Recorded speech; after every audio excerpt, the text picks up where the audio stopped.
先来继续来看这个2022台湾飞行日，今年的9月要伫个台中港来举办。这个讲是代表上界风光、上界趣味的飞行落水的表演。每一年拢吸引到9000组的队伍来报名，有10万人到现场来观看。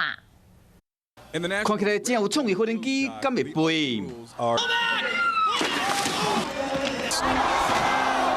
一冲出跑道就栽落水，现场大家拢一直笑。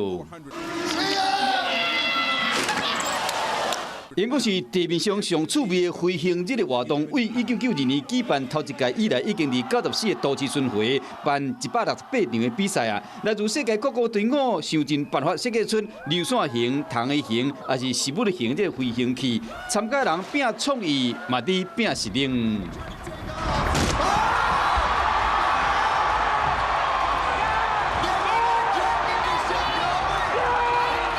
2022年的飞行日活动，今年要刷到台湾来，这是台湾头一届，嘛是今年亚洲唯一的比赛。主办单位邀请参加比赛队伍，家己为设计图，当做上有创意、上有实力的飞行器。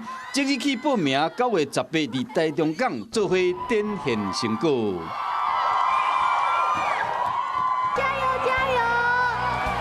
主办单位永过捌伫台湾举办坐飞车比赛，吸引几千组的队伍报名，10万人到现场去参观。这摆飞行日头一摆刷来台湾比，估计嘛有真侪人来参观。我是喜顾亚外，你订阅华视新闻 YouTube 频道了吗？